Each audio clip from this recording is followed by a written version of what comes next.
Many disruptions are caused by students experiencing deep stress or trauma.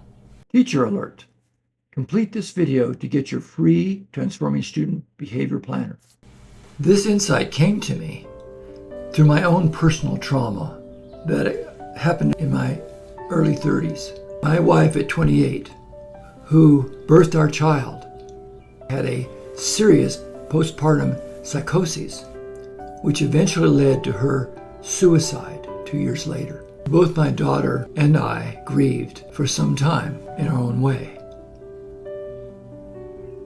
In school, my daughter was moody, had difficulty with friends, and was sometimes defiant with the teacher. At a conference with the teacher, I discovered that the teacher was concerned about her behavior, not realizing the trauma that she'd gone through. The teacher explained that often my daughter would not get her work completed, which I didn't realize at the time. In addition, she would not accept support by the teacher. She wanted to do it in her own way, in her own time. And the teacher simply did not understand what was going on. The teacher initially thought she was just being resistant to get the work done. During my grief, I discovered the stages of grief and how it can be quite different in how it's expressed with adults versus children. This was a real eye-opener because then I could understand better some of my daughter's behaviors in terms of her grief not being resolved.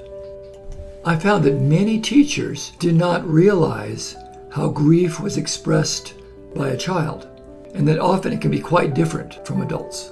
And even if they do understand that there's grief involved, they may not realize what to do about it. That in part is a big reason why I wanted to create a series of these videos so that more teachers and parents understand the differences that children experience when going through grief. In fact, I didn't even know my daughter was still grieving until even into her high school years. I came to realize that many children who were causing disruptions in the classroom, who were distracted, had short-term attention to what was involved in school, were often experiencing loss or trauma. My own traumatic experiences led me to discover what I believe can be transformative for teachers. I worked with hundreds of teachers. Many were able to identify students experiencing loss, then activate level 1 interventions while providing additional support to help those students transform their behavior. Here are some behaviors indicating that trauma is affecting their behavior. Number 1, difficulty making friends, being moody, frequently irritated, overt reactions to other children or to the teacher. Short attention span, difficulty finishing schoolwork,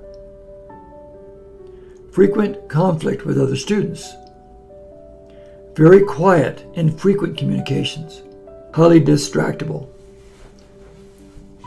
Any one of these by themselves may not suggest trauma, but several of them together usually indicates that it's occurred. So here's the level 1 interventions. Frequent encouragement, non-verbally and verbally. Contact with parents, checking in with them about the child's behavior and their experiences right now. Then teaming up with parents to give the child support. Present very clear expectations so the students know exactly what's expected. This involves specifically modeling these expected behaviors and then practicing. For example, I taught a small group of students how I expected a group to be run in a 6th grade class so that they can get a project completed.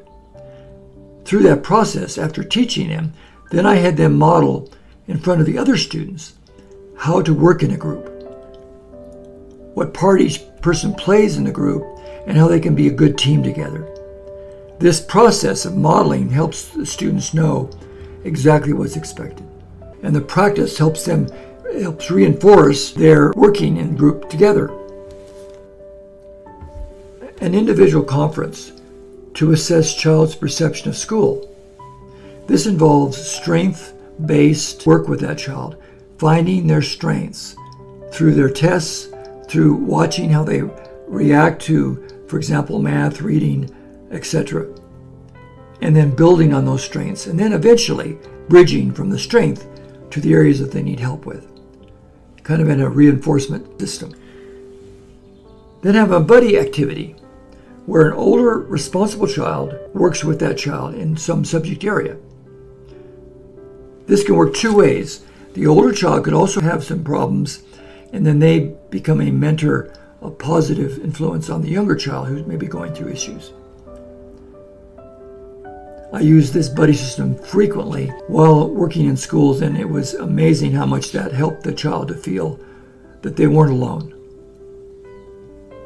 Also, not as effective but somewhat okay is another child within the same classroom. That also can be a good situation, a buddy situation, to help them feel that they're not alone.